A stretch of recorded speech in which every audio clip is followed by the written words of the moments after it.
Good evening, ladies and gentlemen. Welcome to Calls. This is the 2026 American Express Data Dive Show. We have a lot to cover on this Monday evening. Per usual, we're going to take a deep statistical look into the stadium course at PGA West, figure out the statistics and the metrics, the types of players that generally perform well at the PGA West stadium course. We're going to take a look at the players in the field, see who seems to match those particular metrics. We're going to take a historical look at some American Express tournaments from years past, see who's performed well in them, and at the end of the show, I'll cover the research that I posted over on social media. So we have a lot to get into. Let's get into it. All statistics provided tonight and every night are from FantasyNational.com.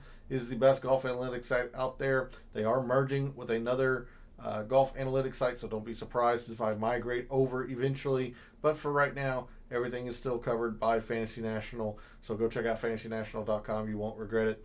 In the description of the video, there are links to all the social media. First off, my X and Instagram, where, as I just alluded to, I post research every Monday regarding the tournament of the week, some course information, patterns of previous winners, players in the field of that week who also fit those patterns.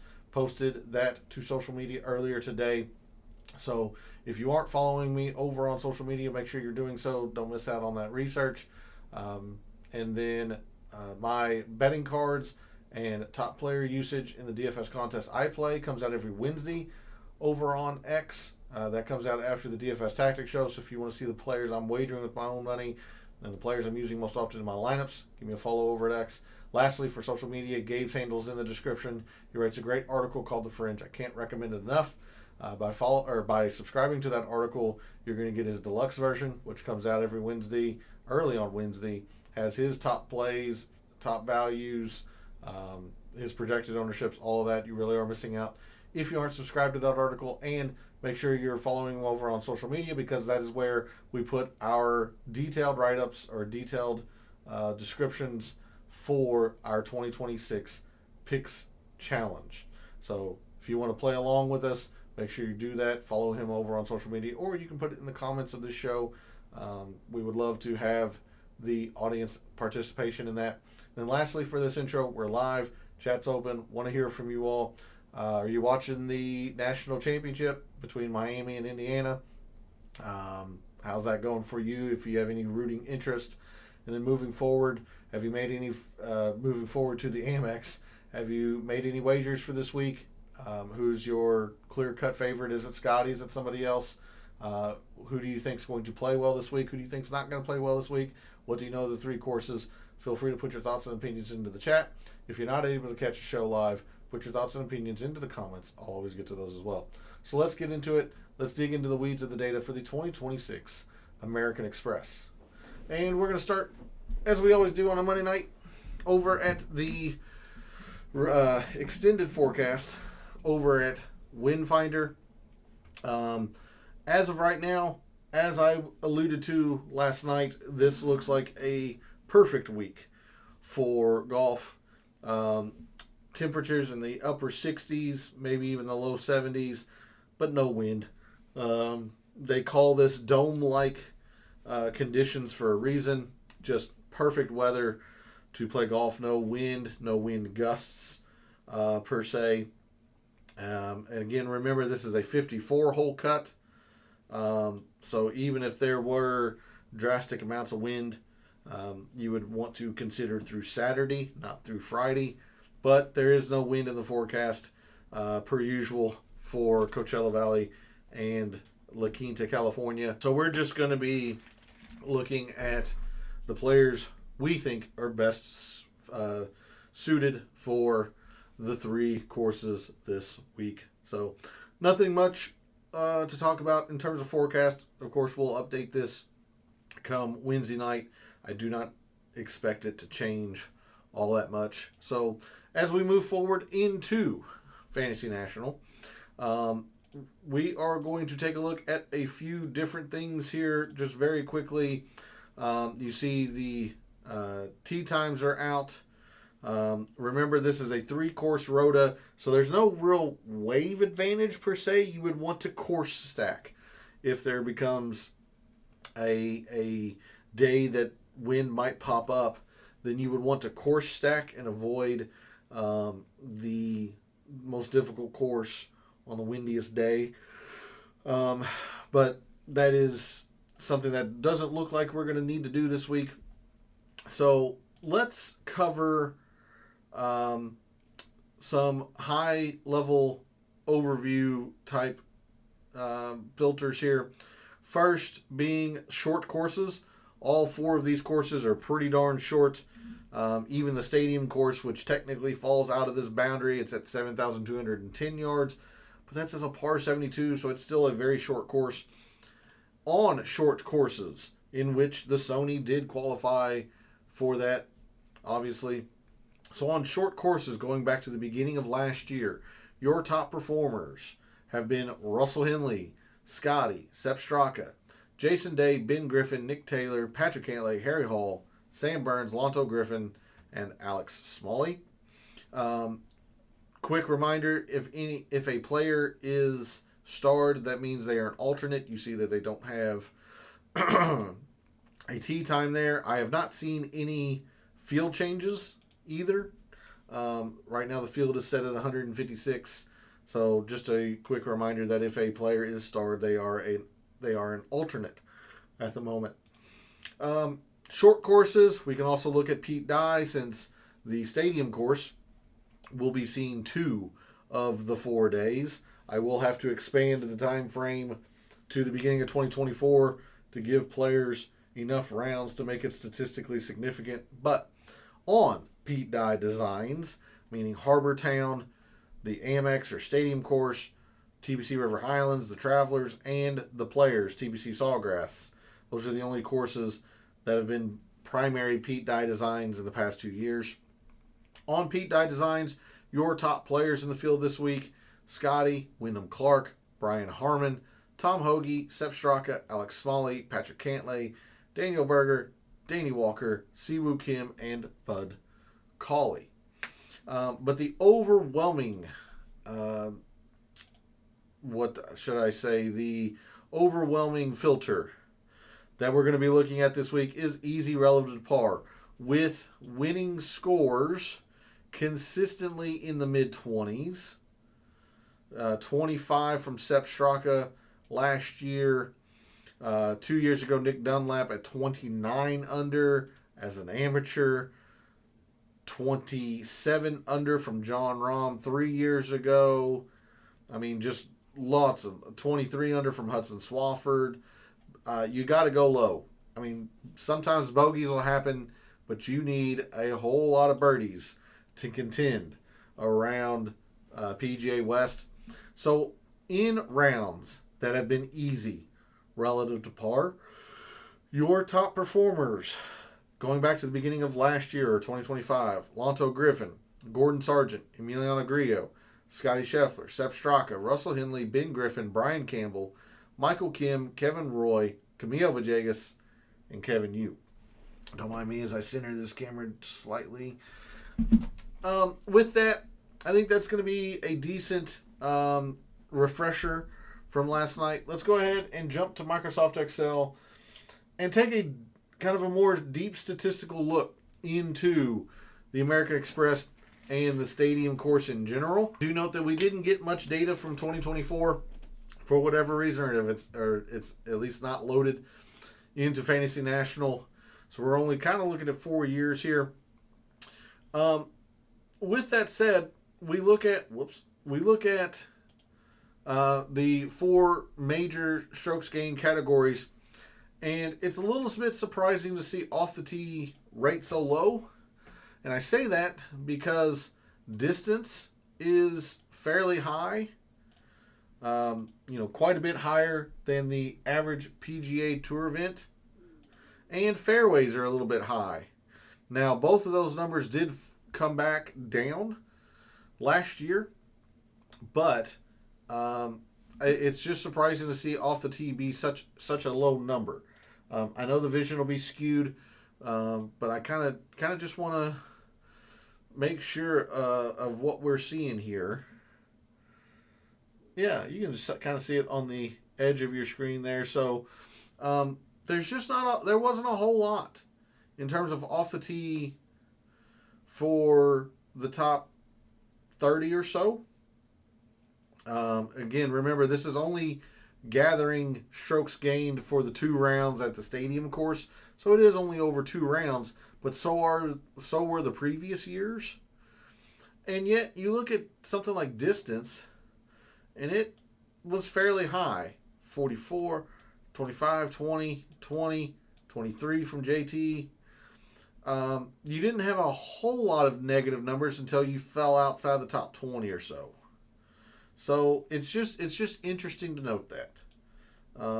Considering off the tee, I feel like generally performs pretty well here.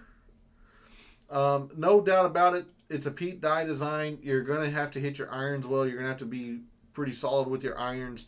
You see a couple players that were negative in terms of irons in the top 20, but otherwise they were performing pretty well. If you're making putts, you're going to do well. What's pretty obvious is that there's not a whole lot of difficulty around the green. 4.4 is the maximum, but you have a couple of top 10s, a couple of top 15s, but there isn't a whole lot of correlation here with around the green. Your leader and off the tee won the tournament, or at least from the stadium course, so that's comforting to see. Iron play always going to be important, so it's hard since you only get strokes gained data for 2 of the 4 rounds. But didn't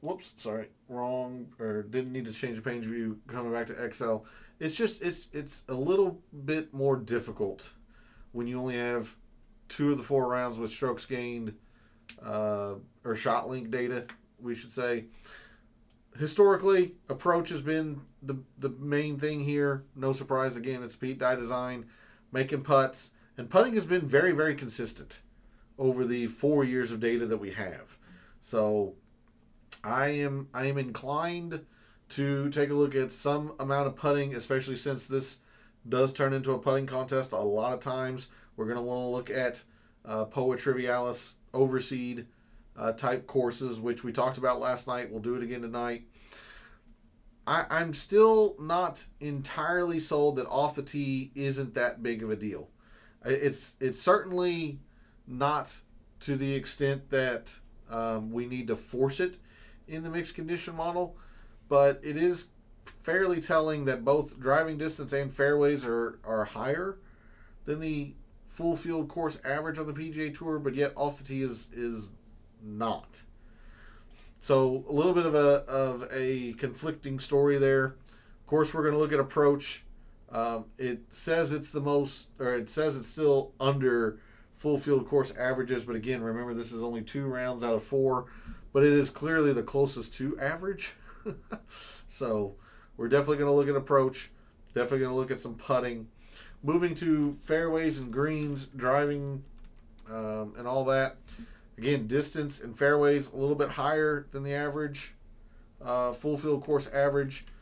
Greens are right at full field course average. So my inclination is to think about looking at maybe driving distance on short courses to simulate players that are a little bit more aggressive when there is an option to lay up. Kind of like what we did for the Sony. I looked at good drives instead of distance, and that ended up not being too terribly correct considering Chris Goddard performed very well and was fairly aggressive. So we might look at driving distance on short courses, driving distance perhaps when it's easy, especially since the Nicklaus Tournament course and the La Quinta Country Club, they don't have a whole lot of trickery to them, if you will. There's not a lot of forced layups or dog legs. It's fairly straight. Let professionals just pound driver a lot of times. So kind of where my lean is there. In terms of scoring, absolutely no doubt about it. You got to go low here. So we're going to look at birdies are better. Absolutely, because eagles do happen quite a bit with 3 courses that are full of par fives. Each course here being a par 72. It's all about the scoring, going low. Bogeys are going to happen every once in a while on the stadium course, but you got to have. We saw the winning scores, 23, 25, even up to 29 under. Over 72 holes. That's basically half of the holes that you're giving yourself a birdie opportunity on. That you're going to need to. So lots of opportunities, lots of birdie or better. Birdies are better when it's short. Birdies are better, when it's easy. Just a whole lot of focus on who can really, really go low. Birdies are better on P-die. I mean, we're going to take a look at scoring birdies and better specifically a lot. Moving to par 3s, 4s, and 5s. This is a little bit interesting.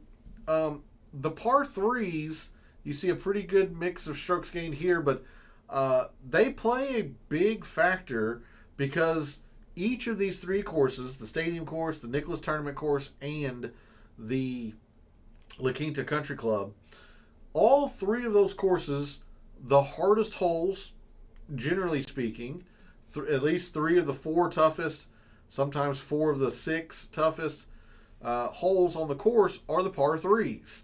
So you've got to play these par 3s pretty well. If you're getting par on those par 3s, generally speaking, you're gaining on the field. So par 3s do add quite a bit. And I think we're just going to look at all total par 3s because the majority of the par 3s fall between 150 and 175 across these 3 courses. But there are some decent amount of longer par 3s that are pretty darn difficult as well. So we're just going to look at total par 3s, but don't be surprised or don't overlook the importance of par 3s here around PGA West. It's going to be very, very important. We move over into the par 4s. They've been pretty consistent, but they're fairly, I don't want to say mitigated, but they're kind of just there, benign.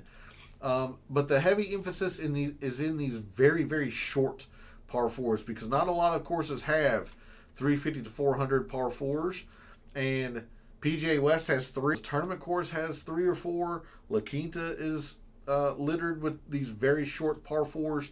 So we're going to take a look at these 350 to 400 and perhaps the 400 to 450 par 4s. You just got to play these holes well because there's so many of them around PGA West and the American Express in general. So we're going to have our focus around this, really, the shorter par 4s. And then the par 5s with 3 courses that are all easy and they'll have par 72s. You've got to play the par 5s well. You see these numbers. They are astronomically high.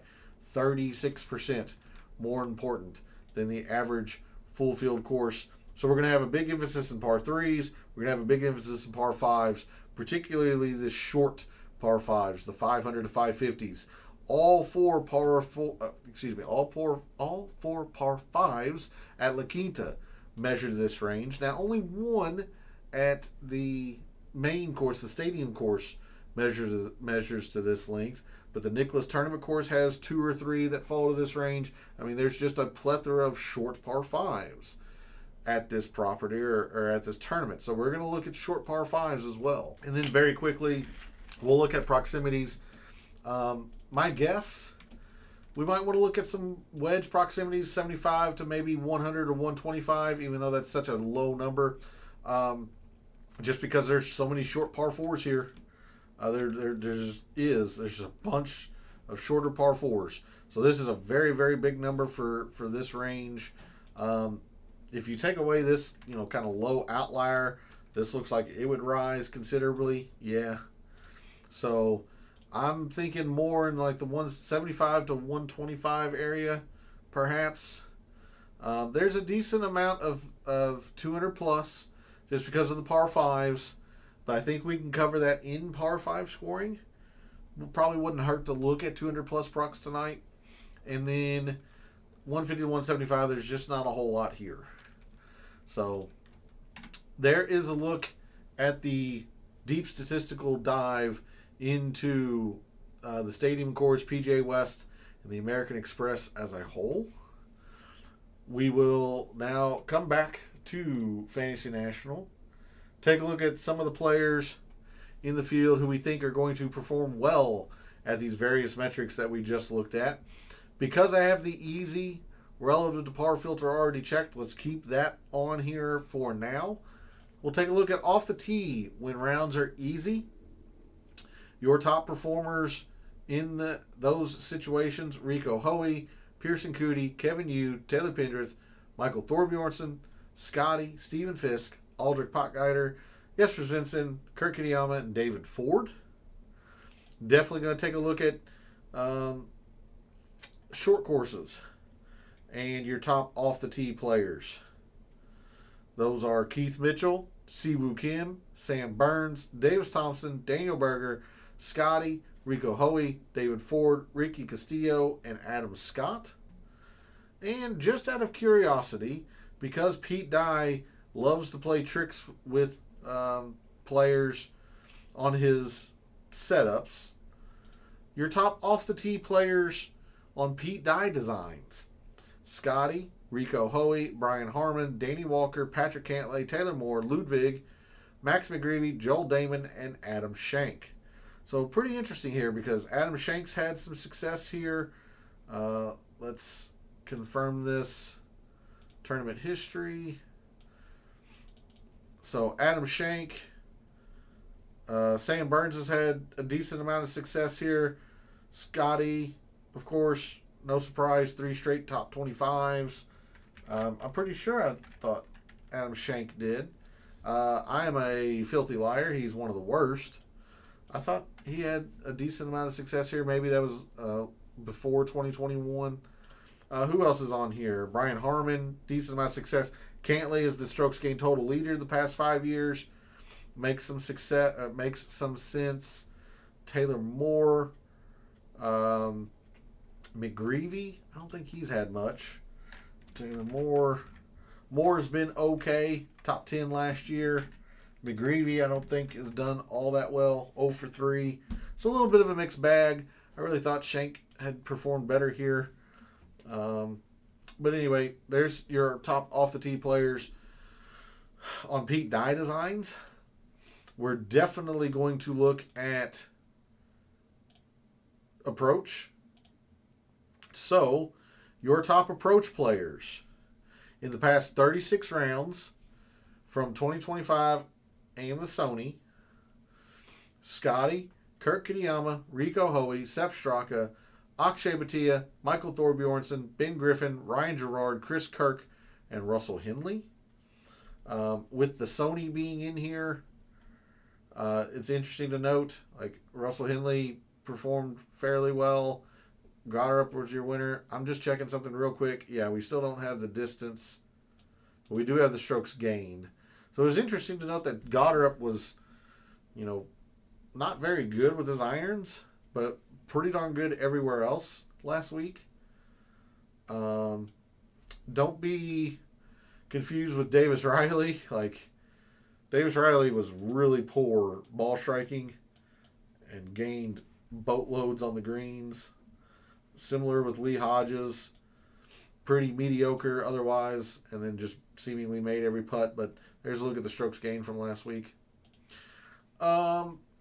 Again, I just don't think around the green is going to matter. We could look at sand saves because these are some of the most difficult bunkers on the PGA Tour. Highlighted, of course, by the 19-foot deep bunker on 16. So we'll probably look at sand saves. But let's go ahead and jump into putting. And, of course, we'll have to take a look at some specific courses here. We're going to take a look at Harbor Town. And these are all the courses per the GCSAA that have Poa Trivialis overseed. So Harbor Town, Innisbrook. I'll click La Quinta even though we don't get putting data there. Memorial Park is the host of Houston. Nicklaus Tournament Course. Again, we don't get ShotLink data, but it is a part of this tournament. Quail Hollow, and I'll do the Quail Hollow PGA from last year. Stadium Course. TPC San Antonio, TPC Sawgrass, and TPC Scottsdale. These are the courses that have Poa Trivialis Overseed per the GCSAA. Your top putters on Poa Trivialis Overseed past couple of years: Denny McCarthy, Sam Ryder, Taylor Pendrith, Sam Burns, Seabez, Adam Scott, Akshay Bhatia, Nico Echeverria, Tom Hoagie, and Matt Kuchar. The other way we're going to look at some putting is spike percentage. I'm going to go with 2. You can always argue the number that you want to look at there, but this is the amount of rounds that players have spiked or gained, whatever number you choose, 1, 1.5, 2, 8, whatever. So I'm going with 2. This is the percentage of rounds players have gained 2 or more strokes on the greens on Poa Trivialis Overseed. You see Kaita Nakajima has gained 2 once. So he's at 50%. So very small sample size. From Quail Hollow last year, missed the cut. Made a lot of putts in the second round, but wasn't particularly good other places in his game. Denny McCarthy spikes a bunch, 32% of the time. He gains 2 strokes or more on the greens. Chad Ramey, 27%. Takumi Kanaya, looks like 2 for 8. He has a couple rounds here that aren't measured from last year's AmEx. Takumi Kanaya, 25%. Matt Kuchar, 25%. Wyndham Clark, just under that. Harris English, just under that. Mackenzie Hughes is more than 20%. Mac Meisner is more than 20%. Snedeker, Brian Harmon, Akshay, and Seabez.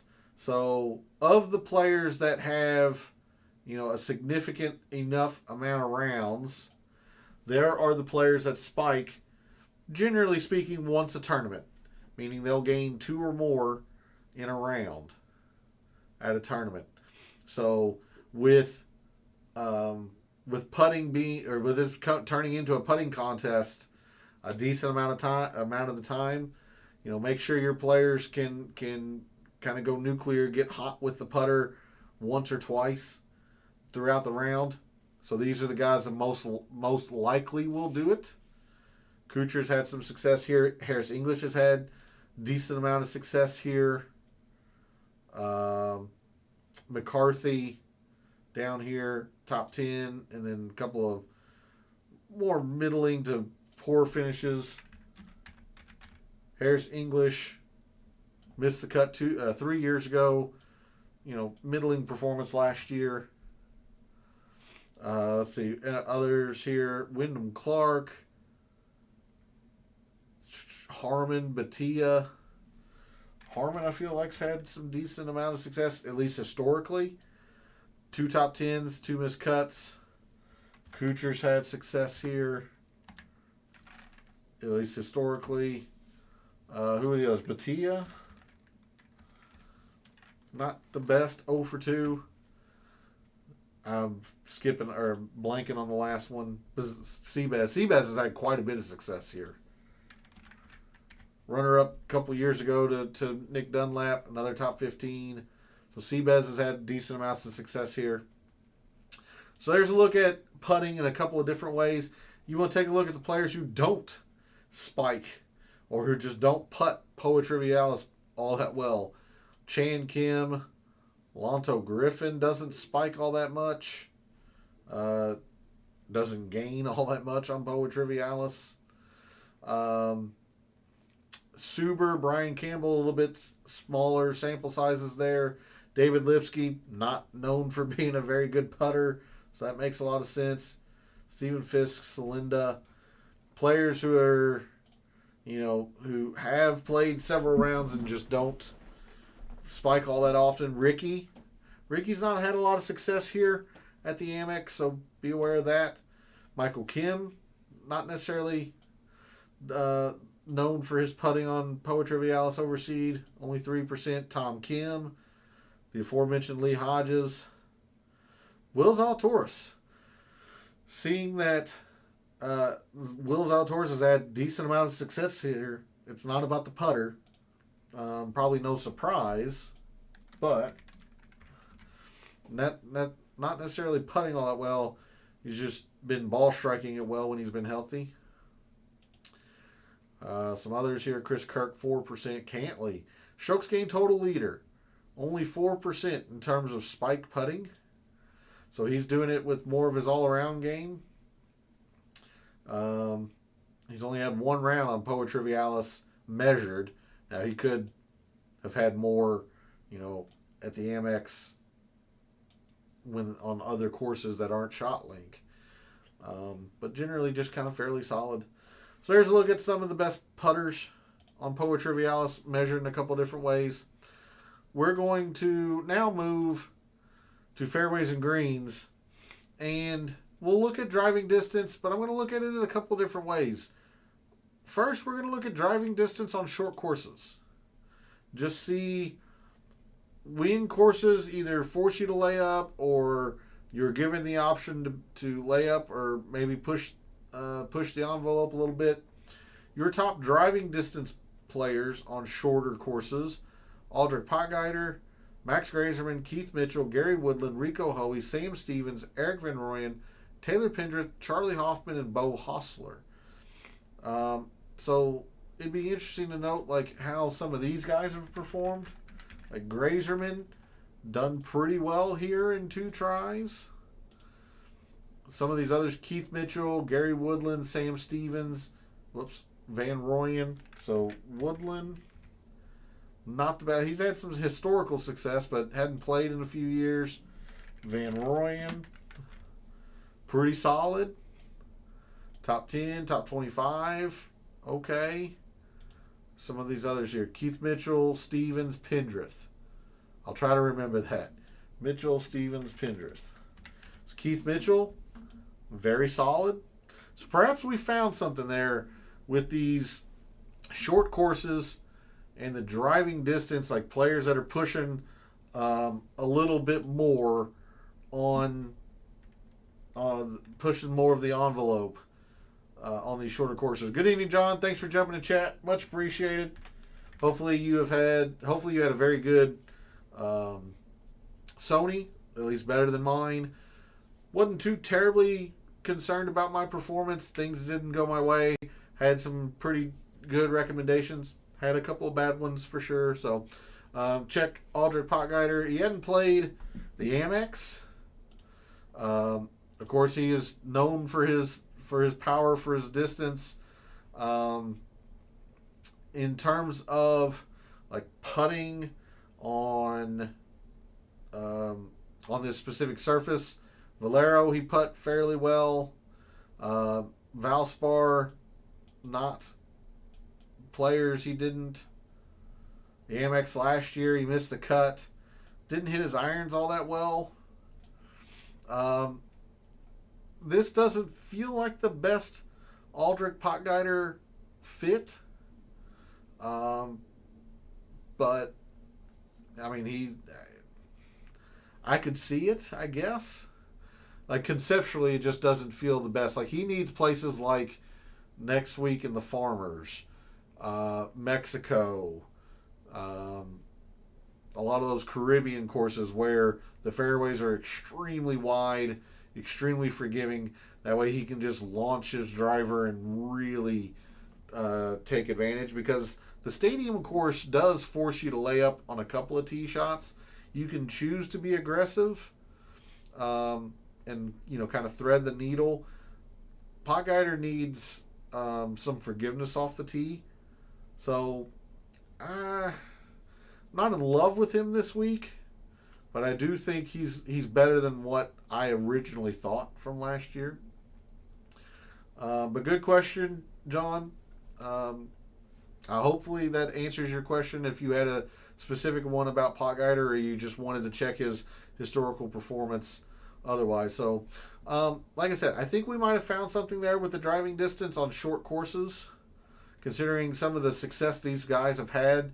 Grazerman in 2 tries. Mitchell's been very good here. I don't remember checking Sam Stevens. Stevens has made the cut all 3 years. Nothing exceptional to show for it. So Little bit of mixed success there, but I do like the concept of driving distance on short courses to try and find the players that that take advantage of their aggression. Yeah, not a problem. Otherwise, we could take a look at driving distance when it's easy. I don't know how well that's going to do. Again, Pot Guider, Thorbjornsen, who I don't think has had much success here. Jesper Svensson, Minwoo Lee, Max Grazerman, Gordon Sargent, Rasmus Højgaard, Kurt Kitayama, Gary Woodland, and Isaiah Salinda. So if we take a look at a couple of these guys like Minwoo, Kurt Kitayama, see what they've done at this tournament. Minwoo Lee, one performance, but it was a top 25. The other one, Kurt Kitayama. Kitayama, fairly poor. So of those, I would lean, towards driving distance when on short courses. The other thing we can take a look at in here, absolutely, is sand saves. These are some of the most difficult bunkers on the PGA Tour. Again, excuse me, highlighted by the 19-foot bunker, the Mariana Trench, basically. So if you take a look at the best sand saves players over the past year and plus from the Sony, your best sand save players: Ryo Itsatsune, Michael Kim, Siwoo Kim, Tom Hoagie, William Mao, Matt Fitzpatrick, Bryce Garnett, Sam Ryder, Adam Scott, and Adam Svensson. All right, next we're going to go to scoring, and it's very simple, very, very simple. All about opportunities, and birdies are better. So this is going to make up an enormous amount of the mixed condition model, but your top opportunities gained players when rounds have been easy. Defending champion Sepp Straka is number 1. Bobby Mack, Eric Van Rooyen, Joel Damon, Ricky Castillo, Michael Thorbjornsen, Akshay Bhatia, Chan Kim, Ricky Fowler, and Davis Thompson. Just out of curiosity, I don't think Bobby Mack has had much success here. It's one time, but he did miss the cut. So these guys are going to rise fairly considerably in the mixed condition model. And not to be outdone, it's not enough to give yourself opportunities. You've got to convert them. This goes along with putting, but your top birdies are better gained players or when rounds have been easy the past year and plus. Scotty, Russell Henley, Kevin Yu, Sepp Straka, Brian Campbell, Akshay, Siwoo Kim, Michael Thorbjornsen, Joe Highsmith, and Carl Phillips. So a lot of emphasis in these two metrics this week. And I'm going to be using the easy relative to par filter, but if you wanted to take a look at both of those on short courses, some guys just play short courses better. Your top opportunities gained players on short courses: Mark Hubbard, Suber, Henley, Sepp Straka, Patrick Cantlay, Ricky Castillo, Ricky Fowler, Scotty, Andrew Novak, and Davis Thompson. Birdies are better: Henley, Hodges, Sepp Straka, Scotty, Jesper Svensson, Siwoo Kim, J. Dave, Frankie Sapan, Eric Cole, Ricky Castillo. Hey, Joanne, thanks for jumping in chat. Much appreciated. Hopefully you had a very Merry Christmas and were successful in whatever wagering endeavor you partook in, during the extended time off that I take over the holiday break. Hopefully you've had a good start to 2026. You had a good start to the year with the Sony. Really appreciate that. It's good to see you in chat. Very, very much appreciated. We move now from scoring, which is going to take up a humongous part of the mixed condition model. We'll go to proximity. And again, this is just more a gut feeling than something else or than anything else. But we'll take a look at mostly, I'll sort on total procs, but we're going to look at the wedges. All three of these courses are short. The La Quinta and Nicklaus tournament course especially, there's not a lot of trickery to them. They're fairly straight. Not a whole lot of dog leg. Not a whole lot of forced layups. So professionals are just kind of hitting 3-woods and drivers and getting as close to the hole as they can. So with that, with these wedge proximities, absolutely, definitely long look at Scotty. Russell Henley makes a lot of sense. Some others here: Michael Kim, Matt Kuchar, Davis Thompson, probably honorable mention considering he's 25th and 28th. Emiliano Grillo. Both of those players are alternates. Doug Gim, Zach Johnson makes a lot of sense. He's had a fair amount of success here in this tournament, albeit a lot further back in the timeline. He's an alternate. Seamus Power makes a lot of sense. How's he done at this tournament? Feel like this would be pretty good for him. One performance, but it was a top 15. Others here, Kevin Streelman, but he's not had a lot of success here. Probably an honorable mention to Jacob Bridgman, top 35 in both. Justin Rose maybe a little bit. Brent Snedeker a little bit. So focused mostly on the 75 to 125, these shorter proximities. Don't overlook the 200 plus, because each of these courses is a par 72. There are 4 par 5s on each of these courses, and all of those par 5s are getting attacked in 2. Your top 200 plus approach players in the field this week: Scotty, Ryan Gerard, Matt Fitzpatrick, Joel Damon, Ludwig, Michael Thorbjornsen, Batia, Adam Schenk, Gary Woodland, and Matty Schmid. So it'll be interesting if we take a kind of a snapshot of these 10 names, how they compare to, just total par 5 performance. Interesting to note. Hey, Pay, thanks for jumping in chat. Much appreciated. I apologize that I missed your comment or chat at the very, very end of the show last night. I saw you jump into chat as I was signing off, so my apologies for that, but it's good to see you. Hopefully you've had a very Merry Christmas, a great start to your 2026. Hopefully your Sony went well, and all that, and you've been successful in whatever wagering endeavors that you have partaken in since I last saw you, back in the fall of 2025. Time to make some money this week. That's the goal. The Sony was not great for me. I don't feel bad about my performance, even though it was a losing week. Admittedly, I had some solid recommendations. McCarthy over Nico Echeverria. Tom Hoagie, who was flirting with the top 20 until he bogeyed late.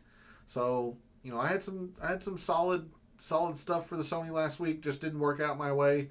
Of course, I didn't play any Siwoo Kim. I was way off on that. So some good, some bad. We're going to try and be better for the AmEx this week. So there is a look at the proximities.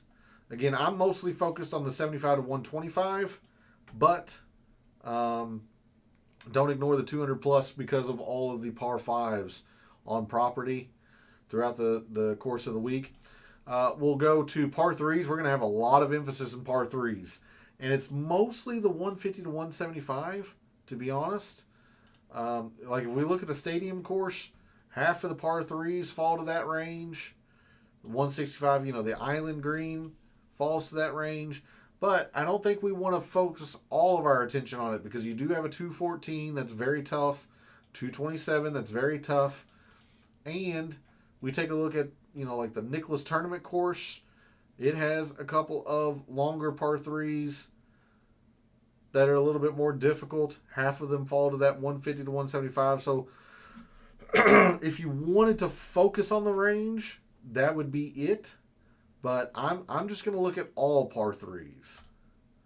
I mean, La Quinta only has one. La Quinta has 3 very difficult par 3s that are 200 to 225. 206, 202, 202. The other one plays slightly under par. So that's why I'm not focused entirely on the 150 to 175. doing what you're doing. Well, I appreciate that, Pay. I really do, and I'm just glad that it's entertaining enough, it's informative enough that people want to come back and tune in week after week, even when I make rather awkward recommendations like fully fading Robert McIntyre last week. Ugh, that wasn't a good one, but I like I said, I appreciate that. I appreciate that people take time out of their day or night to watch and to listen. So your top par 3 performers, and this is going to be pretty darn important. Yes, this is a pretty big sample size. I'll shrink it by the time we get to the mixed condition model. Actually, yeah, let's just go ahead and do that. Last 36 rounds, your top par 3 performers in the field this week. Scotty, Harry Hall, Lee Hodges, Ben Griffin, Matt Fitzpatrick, Patrick Fishburne, Bobby Mack, Justin Rose, Sammy Valimaki, and Sam Burns are your top 10. Skipping Paul Peterson and Taylor Montgomery, they are alternates at the moment. We'll check par 4 scoring just very, very quickly. We're focused on the 350 to 4, maybe the 400 to 450 as well. Mainly these two. These short par 4s that are so prevalent throughout the entirety of the property or the tournament. So Scotty makes a lot of sense. Chris Kirk in terms of par 4s. Hao Tong Lee, Wyndham Clark, J-Day. If Taylor Montgomery gets into the field, makes a lot of sense. 6th and 2nd on these very short par 4s.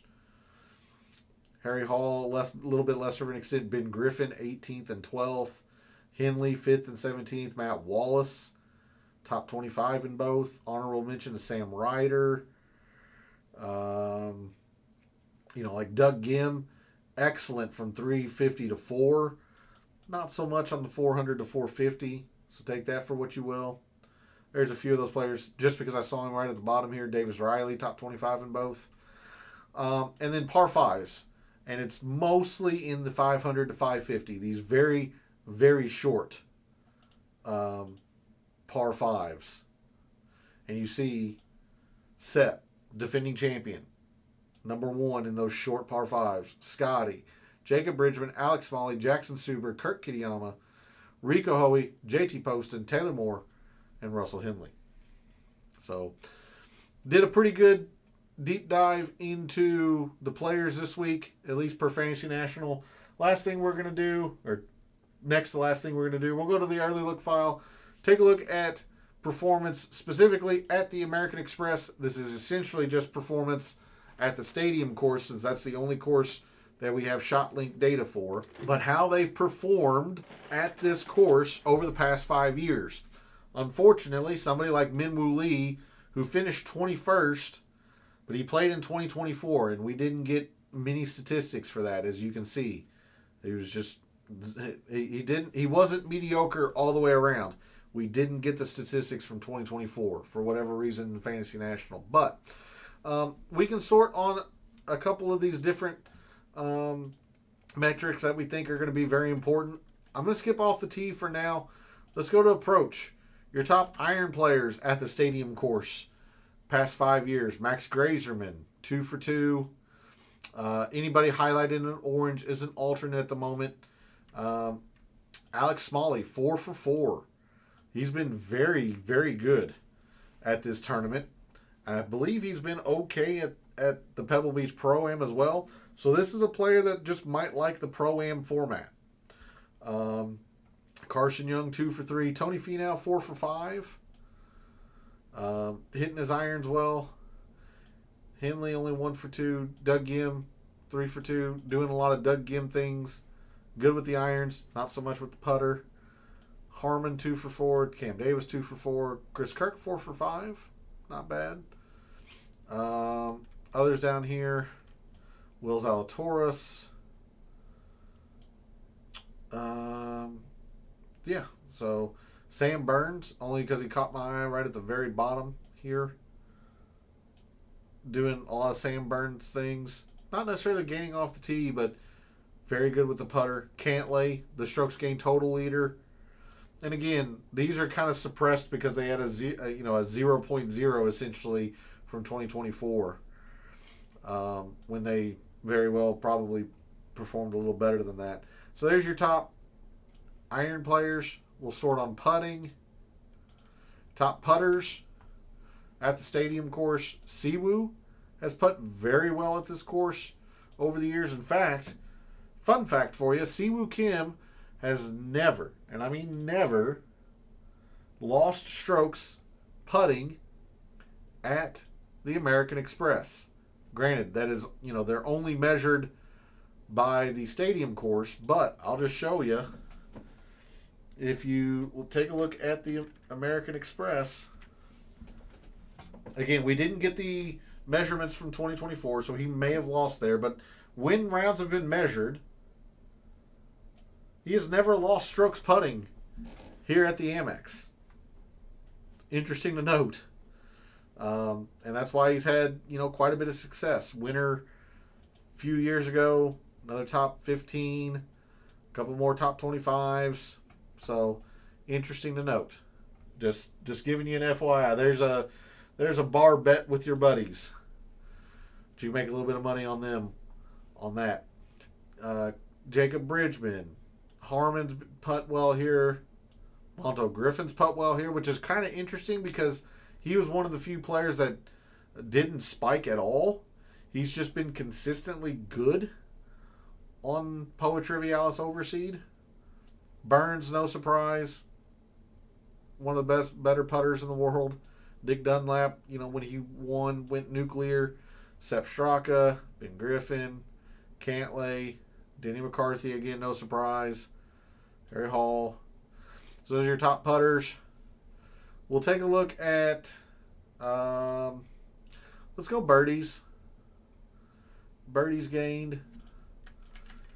Because winning scores here are consistently in the mid to upper 20s, meaning you're going to have to give yourself 30 to 34, maybe even 36 opportunities throughout the tournament. That means half of the time you're going to have to give yourself an opportunity. So you're going to have to you have to make your fair share of putts, but that's why I'm going to put quite a bit of opportunities into the mixed condition model too. Top birdies gained players. Again, Helmut's only one time. Siwoo, Cantlay, Justin Rose is 2 for 2 here. There's Tony Finau again. Sepp, your defending champion. Harry Higgs has had a lot of success here. 3 for 3. Griot. J-Day, 4 for 4.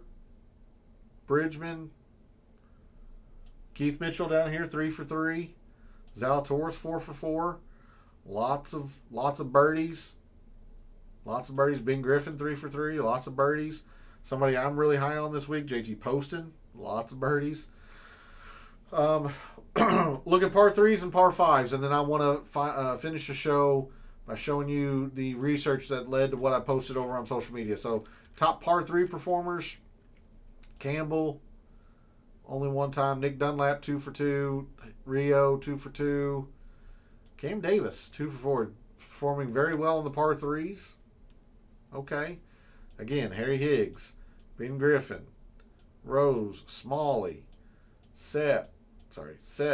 Justin Lauer, even 3 for 4. Kind of interesting.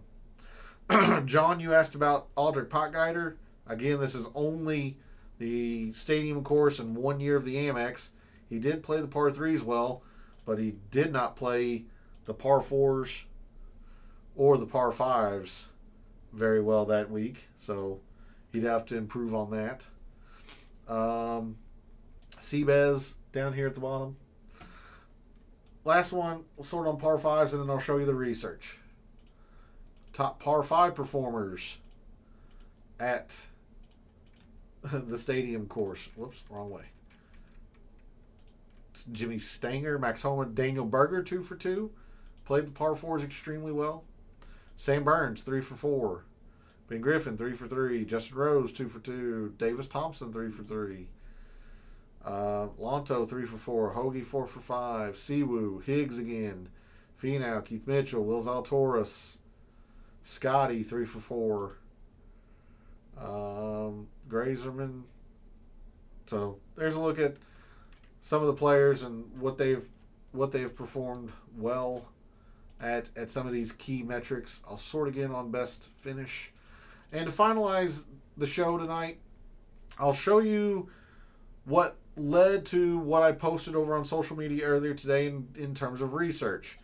So we're going to start with the winner matrix. Apologies, I can tell it's early in the year. Not used to talking this much, and I've got a scratchy throat. This is collecting or gathering a champion's performance leading up to their win. So, you look at somebody like Sepp Straka. Didn't play for a couple years, was pretty poor, but did have a historical top 5. It was quite a few years before he won, but he had success.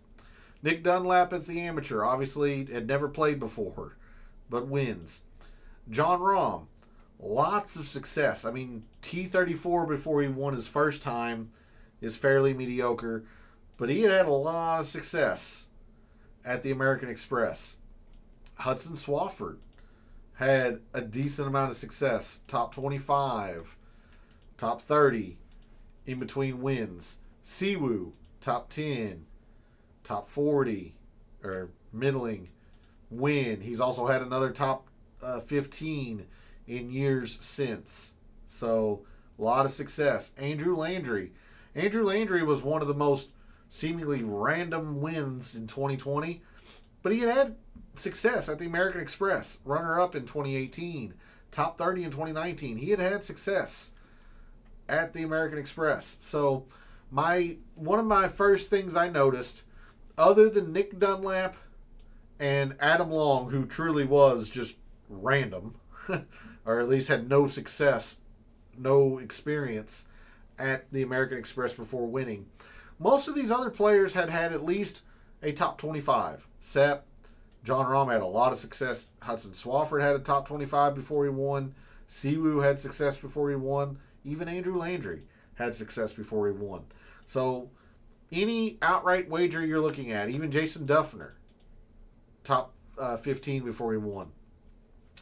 Make sure any outright bet that you're thinking about this week has had an amount of success at the American Express. I set it at a top 25.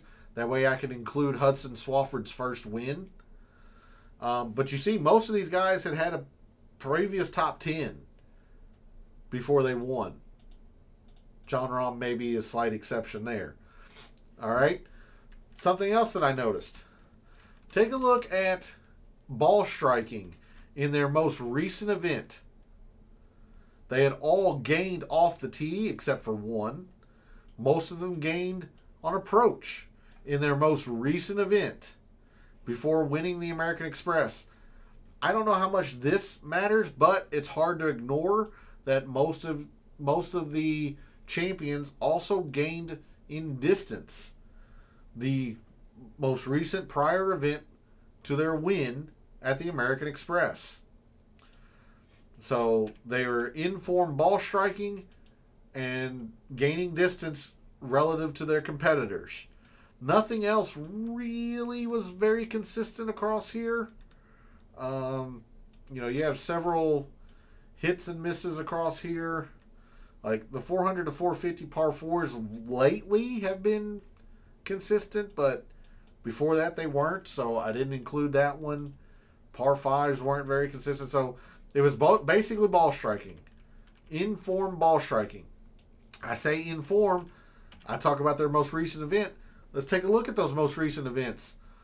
All but one of these players had played in the Century, which was canceled this year, or the Sony. So only 2 options of tournaments before playing the AmEx, but they had at least played. They had at least knocked the rust off. This is Nick Dunlap, who didn't qualify for the Century, didn't play the Sony, was invited to play the American Express, I think on a sponsor's exemption 2 years ago, and then wins. But every other one of these champions had played in the new year before winning. So, again, if you're thinking about making outrights this week with only one tournament, I would give strong preferential treatment to players that had played the Sony. Strong preferential treatment to those who played the Sony. So, those are some of the keys that I had seen. The only other one isn't listed on here. It's in this tab. It's on a tab that you can't see. Their last full field Pete Dye tournament. So this is the Players or the AmEx from last year. The 4 courses that are consistent on the PGA Tour are the Stadium Course, the AmEx, TBC Sawgrass, the Players, and then Harbor Town, which is the RBC Heritage. That is no longer a full field event. That's what they call that's a signature event now. So that's a no-cut event.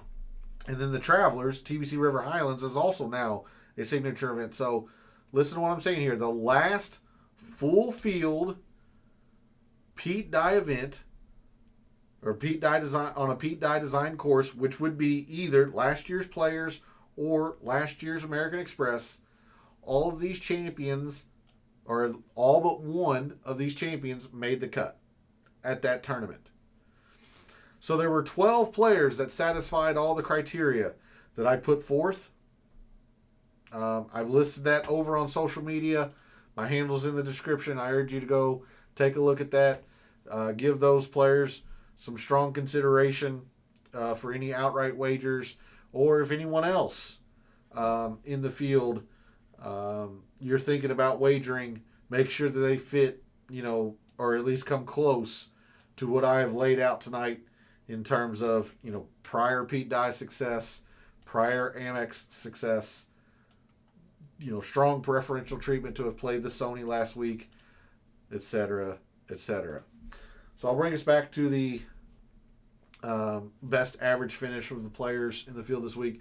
That's going to do it for a Data Dive show this evening. I want to thank John, Joanne, and Pay for jumping into chat. Very, very much appreciated. Thanks to everyone else out there who tunes in, watches, listens, supports the channel by liking the videos, commenting, and subscribing. I always appreciate it. I love what I do. Taking a very in-depth look at golf statistics, giving you a statistician and data analyst view of what he sees, trying to help us all win a little bit of money in the process. The Sony wasn't a great start to 2026, so we're going to try and turn it around for the second tournament of the year, the American Express. Thanks again for all the support, for all the wagers you've made so far this week for the American Express, for all the wagers you're thinking about making this week for the American Express. And until I see you Wednesday night for the DFS Tactics show, may all your bets be profitable.